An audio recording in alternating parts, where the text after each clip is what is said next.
¿Qué tal, psicocientíficos? ¿Cómo están? ¿Te interesa conocer qué es el modelo de Albert Ellis y en qué consiste? Bien, en el video te explico eso y más. ¡Vamos con el video, psicocientíficos!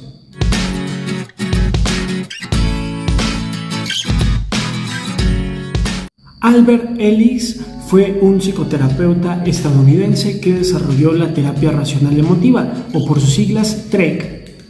Este nuevo tipo de psicoterapia era activa y dinámica, en la que el terapeuta ayudaba al paciente a identificar y a comprender sus pensamientos y también hacerlo consciente de cómo le afectaban en sus emociones, en sus decisiones o en sus conductas. Desarrolló una teoría que venía a explicar por qué cada uno de nosotros desarrollamos diferentes pensamientos o ideas ante los hechos. A esto le llamó el modelo ABC.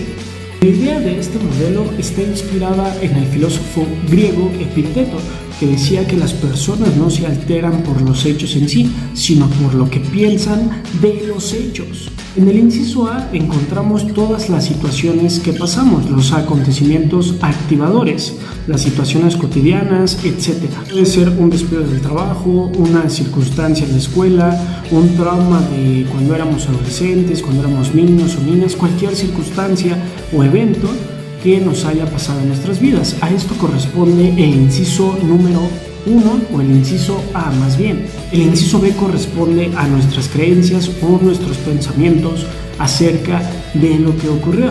Esto está compuesto por nuestros valores, por nuestra educación, por lo que hemos pasado en nuestras vidas, entre otras cosas.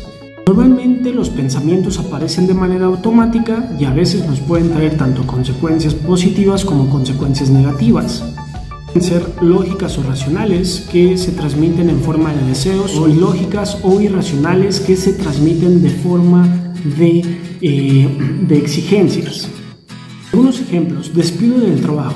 Los pensamientos automáticos que siguen del inciso A, que es que me despidieron del trabajo, son: soy un fracaso, no puedo hacer nada bien, etc. Estos son pensamientos automáticos irracionales o ideas desadaptativas, son el inciso B.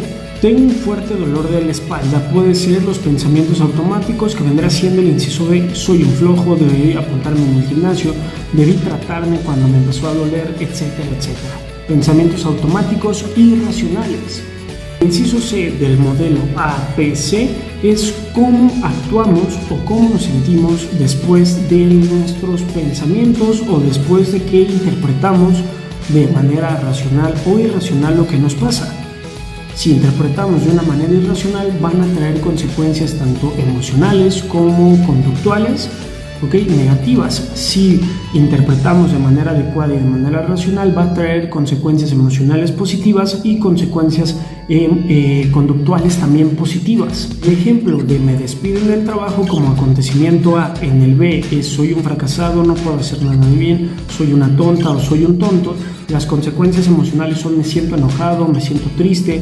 Las consecuencias conductuales es de: ya no voy a volver a buscar otro trabajo, no voy a poder comer bien o no voy a poder dormir bien.